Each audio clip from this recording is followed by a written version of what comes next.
Welcome to my draft guide for Outlaws of Thunder Junction. I've been playing Magic the Gathering for almost 30 years, I think 27 this year. So hopefully I can have some interesting insights for y'all.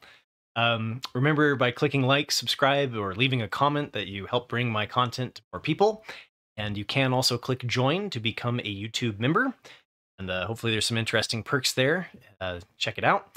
And I do appreciate the support very, very much. So thank you to my YouTube members.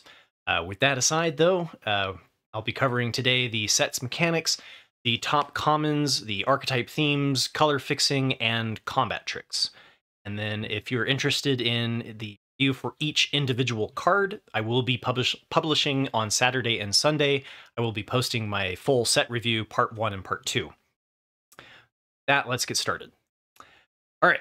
So first up, one thing that could be kind of confusing is that there are a lot of symbols in this set. So Outlaws at Thunder Junction will contain several codes, if you will.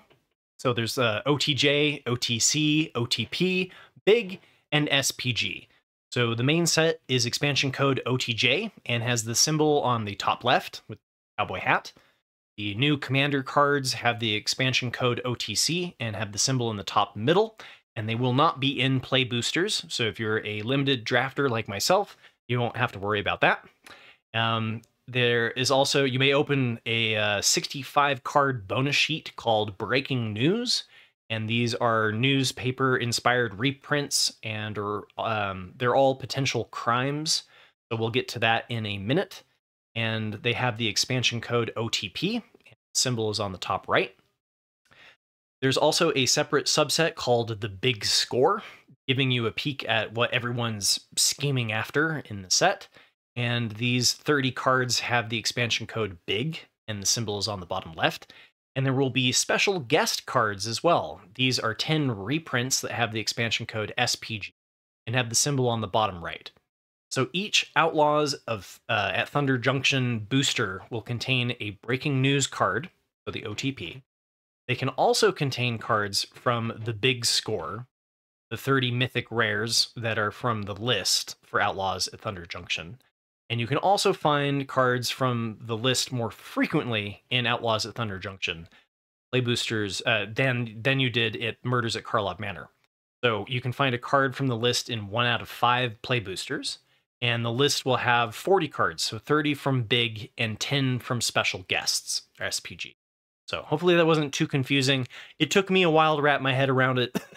So hopefully that helps. So now for the mechanics, there are several cards in the set will refer to outlaws. An outlaw used as a noun is any permanent with one or more of the creature types assassin, mercenary, pirate, rogue, and warlock. You'll often see abilities such as the one that Rakish Crew has that refer to an outlaw that you control. This phrase refers only to permanents on the battlefield, not spells or cards anywhere else. Outlaws can also be used as an adjective to describe something else, such as a spell or a card in a zone other than the battlefield. For example, an ability may trigger whenever you cast an outlaw spell, or return an outlaw creature card from your graveyard to the battlefield. We've also got committing a crime. So the new rules term committing a crime covers a range of common actions that you'll probably be doing during your game anyway. So you commit a crime as you cast a spell, activate an ability, or put a triggered ability on the stack that targets one or more of the following: an opponent, a spell or ability an opponent controls, a permanent opponent controls, a card in an opponent's graveyard, and if a spell or ability doesn't target anything on that list, then it's not a crime, even if it targets something like an opponent's card in exile. So once you cast the spell, activate the ability, or put the triggered ability on the stack, the crime has been committed. So even if it gets countered later, it doesn't matter what happens to the spell or ability or any of its targets after that point. Another one that we're going to see is Spree, which is kind of like a modal card.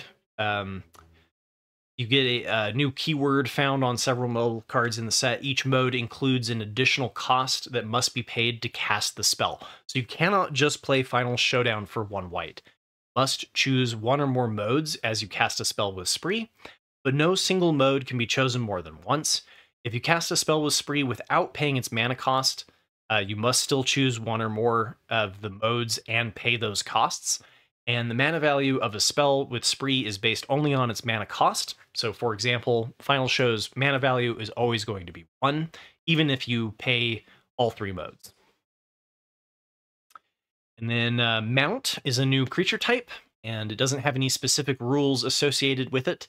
It's just where you're most likely going to find the new keyword ability Saddle. So there's no real connection between mounts and saddle other than a flavorful one. And if a mount becomes some other creature type, it will still have saddle. And non-mounts can gain saddle if effects allow them to do so. Saddle is an activated ability that you activate as a sorcery, meaning during your main phase while the stack is empty, by tapping any number of untapped creatures you control other than the mount with saddle, with total power N or more, where N is the number included in the saddle keyword. You can saddle multiple times, like you can with crew. It's very similar to crew, except for crew can be done as an instant to block. This is a sorcery speed version, so it's got similarities to crew, at least. Many mounts have simple triggered abilities, like the one trained Arnix has. These triggers whenever the mount attacks if it has been saddled. However, the triggers can happen at different times, so be careful and remember to RTFC or read the cards. Plot is a new keyword that allows you to pay a cost up front and exile a card from your hand. The card then becomes plotted. On a future turn, you can then cast a plotted card from exile without paying its mana cost. Both the special action to plot the card from your hand and casting a plotted card from exile are done as a sorcery, and meaning you have to do it during your main phase while the stack is empty. Plot is a fantastic way to set up future turns, at least in theory, knowing that your spell is available for no further mana investment. So for example, to take full advantage of Plan the Heist, you'd prefer to have an empty hand as it resolves. Some plot cards offer cheaper plot costs, letting you save on mana. Others are more expensive than their casting cost, and you are always going to have to wait for a future turn to finally cast the spell. Some are creatures with triggered abilities that you may want to time more strategically, and the plot keyword isn't the only way to have cards become plotted. The same timing rules apply to any card that becomes plotted, no matter how that happens, such as with Make Your Own Luck. It can't be cast on the same turn it became plotted, and when you do finally cast the spell, you do so as a sorcery. Now for the commons, and like I said, if you want to see my full set review where I go through every single common and uncommon and rare and all that, it will be available later. But I do like to try to give kind of just the ones that really caught my attention. So my top white common is Mystical Tether. It's enchantment removal. I've seen this before. And it can be bad if you have... It depends on how bad the enchantment hate is. And in this set, there is Destroy Enchantment at uncommon in white. And there is a common creature in green that can sacrifice to destroy target artifact or enchantment. So there's only 2 cards in the set, which is enough for me to risk it and use this, because this generally tends to be one of the better removals in white. And then the fact that you can cast it for, flash speed for 5 is okay. As far as blue is concerned, I thought Phantom Interference kind of stood out. I'm a fan of Quench. I know some people aren't. I do think that because of the plot and double spelling and things like that, so when somebody casts plot, you won't be able to quench it because it's an activated ability of the card, kind of like channel, to my understanding. Then when they're playing it later, they're paying it for free, which makes the quench kind of weak, right? But they're going to be playing something else after they plot, right? And so I do think that quench is still going to play in this. And then it has the modal ability to also create a 2/2 flash flyer, which could be useful in the white-blue deck that's trying to do just that, right? We'll get into the archetypes here in a little bit. As far as black goes, Consuming Ashes stood out to me. You get an instant speed exile target creature for 2 double pit black, and then if it had mana value 3 or less, Surveil 2. So if you're trading down in value, you at least get kind of a quasi card draw out of it. I think Surveil 2 is sort of equivalent to drawing a card. But instant speed removal is always great, and this one definitely stands out to me. For red, I chose Prickly Pear, which is you get a 2/2 and a 1/1, and so you get a 3/3 worth of stats across 2 bodies. And there are definitely some go wide payoffs in this set, and as well as synergies with the mercenary tokens. I do think that they work quite well in a variety of archetypes, being able to increase the power of your creatures for the power 4 archetype that we'll get into. So I think the Prickly Pear is going to be pretty good in this set. Hard Bristle Bandit was my choice for the top green common, and this is largely just because it is the mana dork of the set. It is able to tap for any 1 mana of any color, and I do believe that this is going to be one of those sets that benefits you from playing with multiple colors. So I think that the mana dork is going to be quite a highly sought after top green common. And so much so, I think fixing is going to be so important that for my colorless common, I decided to go with Oasis Gardener, which again is another mana dork that can tap for 1 mana of any color. So the fixing is really good in this set, especially in green. I'll get into that in just a little bit. But first, let's go over the archetypes. So we usually get a signpost on common that marks the archetype's theme, and in this set we also got a legendary creature. So Azorius or White-Blue, the theme is Take a Break, with a sub-theme of flyers. So the idea is to use the plot mechanic to keep mana available on future turns, and cards with flash to pass your turn, and then play a reactive strategy. I'm a little bit concerned about this one because of the tension between, like, white-blue tends to be a tempo strategy because flyers don't block very well, but they're evasive. So a lot of times you're attacking and then using interaction to destroy tapped creatures, destroy attacking creatures, while you kind of race in the air. Now, if you're going to be doing I'm not going to play things on my turn, you're going to be taking a tempo hit to be playing your plot creatures and your flash creatures, which are more expensive. So Azorius is looking a little bit more like a controlling archetype, attrition archetype. I'm a little bit worried about how it's going to play out. But it does have a lot of flyers. The downside is that green has a lot of reach. And we've seen things, they've gone and made Wind Drake into a 2/3 at common in blue for 3 mana. So we've seen a little bit of power creep in the flyers. So it'll be interesting to see how it plays out. But I think green has a fair amount of answers for the archetype specifically.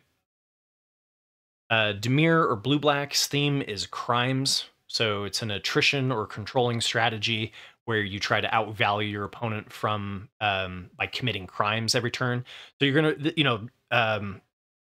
this is gonna be one that I think values having a high spell count so that you can easily commit crimes, or creatures that target your opponent and trigger a crime each turn. So there's also a little bit of a Grixis subspace where, like, blue, black, red is also committing crimes, and there are some red enablers. So as far as, like, I do think there are going to be some 3-color archetypes to keep your eye out for, as well as how archetypes overlap. Keep that in mind. Rakdos or Black-Red's theme is Outlaws, and Outlaws are assassins, mercenaries, pirates, rogues, and warlocks. So you're looking to basically have as many creature synergies as you possibly can. I do think it's looking relatively good. I was impressed with the black removal. There's a lot of instant speed interaction, as we'll get into. But the creatures looked pretty decent, and I like where the black-red place is at as far as, an aggro kind of tribal theme going. Gruul or Red-Green's theme is Power 4 or Power 4 plus. And so you're going to want to use things like combat tricks. Maybe there are some cheap equipment that gives you like +1/+1 or +1/+0 that you can use to kind of tweak things into that power 4 or more. And then you can also tap mercenary tokens to increase a creature's power at sorcery speed. So you're going to be kind of looking for that sort of thing, as well as big creatures for a mid-range stompy strategy. and the mana dorks. There is also a ramper and a sub theme of treasure production in red green. It can kind of help you get to the later end of your curve and overpower your opponent. And then green white is looking, I think, particularly strong. So the theme for Celestia or green white is mount. There's going to be another creature centric strategy focused on the mount saddle thing. I think that, I had somebody in my chat say that they thought that it was going to be the worst archetype. So I've been wrong in the past, but I think that the green-white space is looking pretty good. There's a lot of synergies at common and uncommon that go well together. The mechanic of tapping to be able to attack with your creatures, though, may not work particularly well. So we'll see. But there's some really good payoffs in the set for mount, and that, we'll see. But I've got my eye on it early to see if it's going to be one of the top archetypes. Orsov or white-black, the theme is attrition. And I think I would have gone with sacrifice is a little bit more of the theme than attrition. It's more of a sacrifice token synergy theme and is creature centric to me rather than attrition, which makes me think of like strictly control. There is good removal in white and good removal in black, so you could, you can play a controlling attrition strategy. But I think I'm going to be using more of the token production in white and the sacrifice theme in black to kind of to do more of a sacrifice synergy theme. We've seen that before in Rakdos, and to an extent that exists as well in this set. So the Mardu space, being able to use like the threaten where you can take over an opponent's creature, there is one at uncommon in this set in red. So that has natural synergies if, for looking for that 3-color space. And then Izzet or blue-red's theme is second spell. And so you're going to be wanting to value low mana, you want to be focusing on low mana value cards. There is a cycle, a blue, one blue spell at instant at common that draws a card. So that sort of thing enables you to not run out of gas. There's also a divination at sorcery speed that if you've committed a crime, you can cast for 1 and a blue.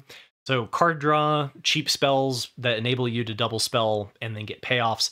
This is looking like a spell slinging archetype where you're going to want, similar to Dimir, I think you're going to want to be more spell heavy, less creature centric.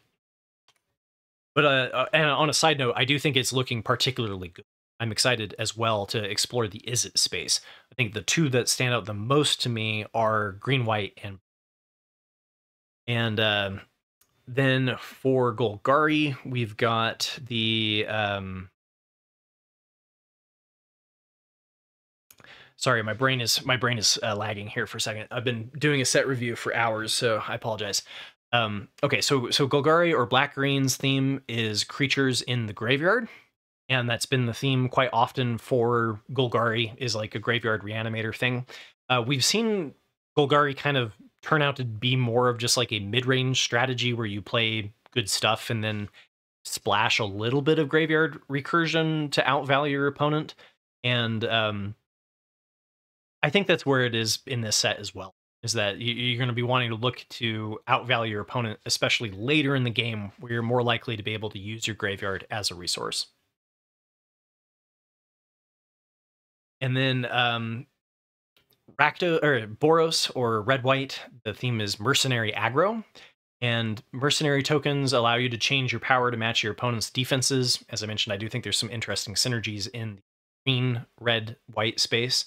But if you're strictly going for the focused 2-color strategy, then you'll want to focus on early drops and to finish the game quickly is one of the more just straight up aggro sets or archetypes. On a side note, I would like to say that there's a good chunk of big butts in this set. There's a lot of defensive creatures. A lot of creatures have more toughness than they do power. So we'll see how it plays out. But I'm a little bit worried the aggro strategy isn't going to work out. And I think Boros being labeled as mercenary aggro might be a little bit misleading.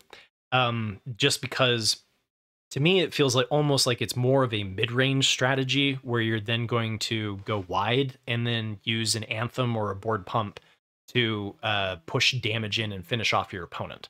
So we'll see. Time will tell. I haven't played the set, so some things can only be found out by playing.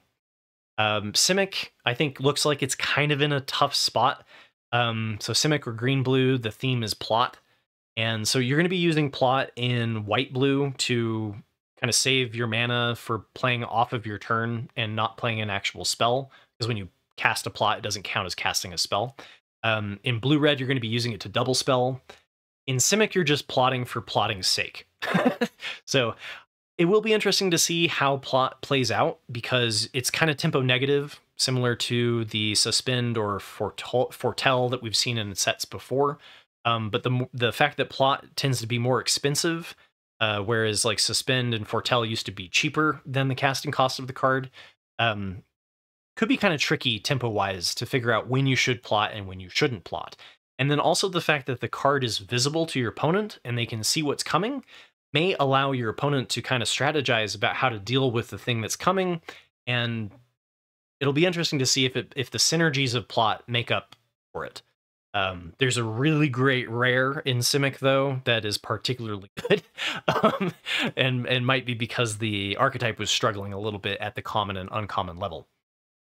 So that's the archetypes, and now what we're going to talk about is the fixing, or the colors. How easy is it to play multiple colors in the set? And got some good stuff, especially in green. So green has excellent land fetching, several cards that allow you to go find a basic land or a desert card in your hand, play that card. So as far as the deserts go, we'll get into it here in a second, but there's some really good fixing as far as the common tap lands are concerned as well. We also have the land fetch in the Cowboy Guide, or, Campus Guide, Compass Gnome, whatever you want to call it. The colorless ability to go fetch a land, but it goes onto the top of your library. There's that option as well. But there's also a so for each color pair, there is a common desert land or damage land, and they do notably trigger committing a crime. So because they deal damage to target opponent. So if you're interested in that kind of black, red, blue space, then the deserts are going to be particularly nice. I'm going to take them relatively high, especially early on, because I think they're going to be undervalued. And I do think that there's a multicolored space that works quite well. I think there might be a multicolored, like 5-color legendaries deck that is going to be kind of something to look for at the beginning. And so you're going to be using these common tap lands to kind of do that. Now, if aggro turns out to be the best strategy, then obviously you're going to have to come down on these. But because of how many creatures have higher toughness than power, I think that multicolored late game value space is looking pretty appealing. We also have a set of rares of enemy color pairs have the fast lands. So we've got a total of 5 coming in to give us some fixing there, which is going to enable the wedges a little bit better than the shards. Potentially, right? I mean, if it comes down to the rare lands, they'll give you better fixing if you're in a wedge. But the synergies don't necessarily reflect that, right? So I'd be curious to see how that plays out. As far as, there's also treasure production, and treasure production is good in black. So there are several cards that will give you some treasure production there. And then there's also good treasure production in red and in green. So Jund red, green, black space is doing some interesting treasure stuff. And then, like I mentioned, red, green specifically is kind of looking to leverage treasure to maybe a greater extent. There's also treasure production in colorless, and several cards that will be able to give you some fixing by treasure production in that. As well as I mentioned, the top common for green, there's a just straight up mana fixer, and there's also colorless mana fixers available in the set that I think are going to be quite relevant. And there's even more fixing in desert lands outside of the commons that are a little bit more colorless, and some of the archetypes naturally overlap. So again, I think that will make the fixing particularly important. And now, the last thing that I like to do in these set reviews is go over the instances.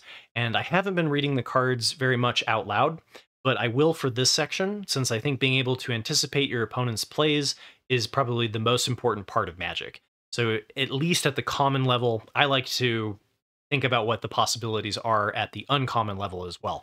So, we'll be covering all of the instances except for the ones that are rare or so first up, we've got Bovine Intervention.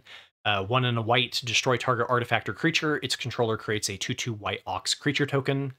Getaway Glamour is a one white instant with Spree that you can tap 1 and a white to exile target non-token creature, return it to the battlefield under its owner's control at the beginning of the next instep, or white and 2 colorless to destroy target creature if no other creature has greater power, or you can cast it for 3 and a white to do both. So you can bounce your thing that was bigger power than your opponent's thing so that you can destroy their target creature that now has the greatest power, right? So both of these, keep these in mind as far as, especially when you're going for 2-for-1s, because of how the creatures have a higher power, higher toughness and higher power. I do think it's going to set yourself up for doing these multiple blocks where suddenly one of your creatures is gone and then hopefully the creatures just bounce off. So be careful of situations where you're multiple blocking and it would trade if the other card is gone, right? Rustler Rampage is an instant for 1 white with Spree. Untap all creatures target player controls. So suddenly they could have a whole bunch of blockers even if they're all untapped. This is particularly nice in the Mount deck where you're tapping your creatures to saddle things, and then your opponent might not be anticipating them to suddenly become all untapped. And then also you could give target creature gains double strike until end of turn, or you could do both. So being, something getting through and being able to instantly deal double damage, keep it in mind. The first common here, though, is Steer Clear, which deals 2 damage to target attacking or blocking creature, and then if they control a mount, then it deals 4 damage instead for 1 white. Especially cheap and at common, I imagine that we'll see that one quite a bit. And then Take Up the Shield, which is put a +1/+1 counter on target creature. It gains lifelink and indestructible until end of turn. So it's kind of like a snakeskin veil, but like for 1 more. So there's a lot of interaction in the set, but there's also a lot of response to your opponent's interaction. So I think this is going to give a really interesting feel to actually playing out the set. Holy Cow is a flash 2/2 flyer for 2 and a white. And then when it enters the battlefield, you gain 2 life and scry 1. Keep in mind that there are some flash creatures in the set. And then my top common for white, Mystical Tether, can be played as instant speed removal 5. For blue, we've got Failed Fording, which allows you to bounce a non-land permanent to its owner's hand if you control a Desert Surveil one. There are a lot of ETBs in this set, so I don't think that Failed Fording is going to be as good as we saw with like Unauthorized Exit. It murders at Karlov Manor, but it's still helpful to keep in mind. Fleeting Reflection allows your target creature you control gains hexproof until end of turn for 1 and a blue. Untap that creature until end of turn. It becomes a copy of up to 1 other target creature, and that doesn't have to be target creature you control. So keep it in mind that they can untap a card and give it hexproof if you're using removal, as well as become whatever best creature is on the board with one of their tokens. Metamorphic Blast is 1 blue with Spree. Until end of turn, target creature becomes a white rabbit with base power and toughness 0/1, or target player draws 2 cards. So for 1 and a blue, they can turn your best card into a 0/1 at instant speed. And then we have Phantom Interference, common, another 1-cost blue with Spree, which is the Quench. So remember that if they have 2 lands untapped specifically, that they could be setting up a counter so you pay 2, or they could be creating a 2/2 flash spirit creature token with flying for 4, or they could be trying to do both. Take the Fall is an instant for 1 blue. So there's a lot of cheap instances, right? Which is why I was interested in the blue-red space. So Take the Fall, target creature gets -1, -0, -4, -0 if you control an outlaw, which is the assassins, mercenaries, pirates, rogues, and warlocks. So the Outlaws crime space is kind of the Grixis, the black, red, blue space. And then this is the one that cycles, so you're going to really want this one in blue-red, right? This is the instant that I was talking about that draws you a card. Very good for doing your double spells. This town ain't big enough is an uncommon for 4 and a blue. Instant speed, or they're all instances. This spell costs 3 less to cast if it targets a permanent that you control. Return up to 2 target non-land permanents to their owner's hand. So for 1 and a blue, they can bounce their board if you're doing something that destroys. There are a couple of cards like in black and in green that destroy 2 targets. So this is kind of an answer to that in blue, that those 2 targets then get bounced to their hand to save them. Or you could just use it as a double bounce. Daring Thunder Thief is a flash creature for 4. It does enter the battlefield tapped, so you won't be having to play around that one too much. And then Stop Cold, which is a flash enchant artifact or creature. When it enters the battlefield, tap enchanted permanent. This one is a little bit... The reason why it has flash is more to do with playing it in the reactive white-blue deck than it is something that you have to play around, because they'll have to do this before you declare attackers. Right? But Enchanted Permanent does lose all abilities and doesn't untap during its controller's untap step. As far as black goes, we've got a lot of instant interaction in black, right? So we've got Consuming Ashes, which I think is going to be really great removal in black. We've got Corrupted Conviction, which is, with all of the removal that we've just talked about, right? Corrupted Conviction allows them to just sacrifice the creature to draw 2 cards. So this is a reprint at common, but good to keep in mind if they do have 1 black open.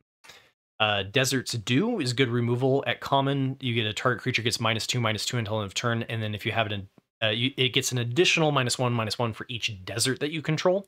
So especially in the 5-color legendaries space, I think Desert's Dew is going to be really, it's going to be good. I almost chose it over the Consuming Ashes.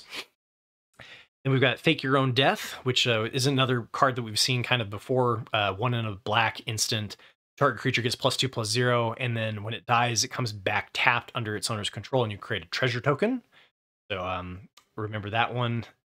As far as, especially because of the, like I mentioned, the toughness being higher than the power, I think this is going to be relatively good. And the fact that it gives you a treasure token is also kind of discounts its price in a way, right? So Neutralize the Guards is a instant at uncommon for 2 and a black. Creatures target opponent controls get -1/-1 until end of turn. Surveil 2. Again, this one will be we'll have to play it out to see how good it is. But if you're attacking into your opponent and a lot of creatures are bouncing off of each other and kind of being left at 1 toughness, then this could actually be good. There are a fair amount of 1/1 tokens with the mercenary tokens as well. So just something to keep in mind. Shoot the Sheriff, 1 in a black, or an uncommon, destroy target non-outlaw creature. So if you're multiple blocking with non-outlaw creature, keep it in mind that suddenly there could be less blockers available. And Skullduggery is a instant for 1 black. Until end of turn, target creature you control gets +1/+1, and target creature and opponent controls gets -1/-1. That could be kind of tricky to keep in mind during combat math. Unfortunate Accident is 1 black with Spree at uncommon. So 2 double pit black, they can destroy target creature. And then 1 in a black, they get to create a mercenary creature token, or they can do. And so keep that in mind, that at 4 specifically, you're looking at a fair amount of removal in black. As far as flash creatures go, there are those as well. So there's Ambush Gigapede for 4 double pit black. Not really going to have to worry about that one too much because it is expensive, but it could set up a 2-for-1 because when it enters the battlefield, target creature and opponent controls gets -2/-2 until end of turn. And then the Rooftop Assassin, who are having things bounce off of one another. This one will enter the battlefield and then destroy a creature that an opponent controls that was dealt damage this turn. So things may not bounce off of as well as you might hope that they will. As far as red goes, Caught in the Crossfire is double pip red for an uncommon instant with Spree. It deals 2 damage to each outlaw creature, or 1 and double pip red to deal 2 damage to each non-outlaw creature, or 2 and double pip red to deal 2 damage to everything. So that one, again, keep in mind with how you're blocking. I think it's going to be very important this set. Maybe I'm hitting that point down a little bit too hard. But Explosive Derailment, again, 1 red instant speed with Spree. It deals 4 damage to target creature. 2 colorless and a red to deal 4 damage to target creature. 2 colorless and a red to destroy target artifact. Or 4 colorless and a red to do both. So for at 3 mana, Explosive Derailment can get rid of creatures with power toughness 4 or less. Outlaws Fury, creatures you control get +2/+0, and this is kind of like the Anthem effect that I was talking about for the go wide payoffs. And if you control an outlaw, then you get additional dig as well, because it exiles the top card of your library. Quick Draw, target creature you control gets +1/+1 and gains first strike, whereas creatures your opponents control lose first strike and double strike until end of turn. So this one I think could be a relevant trick. Definitely worth keeping in mind that suddenly first strike and double strike can disappear. Return the Favor is a double pip red uncommon instant with the copy target instant sorcery activated ability or triggered ability, and you can copy that for 1 and double pip red. And then you could also change the target of target spell or ability with a single target. So for 2, you could set up a 3-for-1 with Return the Favor. So this is definitely one when your opponent has 2 red and 3 mana, 2 red and a total of 3 mana untapped. To be very careful about playing removal against your opponent because it could suddenly backfire quite dramatically. Thunder Salvo deals X damage to target creature where X is 2 plus the number of spells that you've cast this turn. I think it's going to be relatively easy for this to be a 4-cost removal, or a 2-cost removal that deals 4 damage. So this one was a contender for the top common for red as well.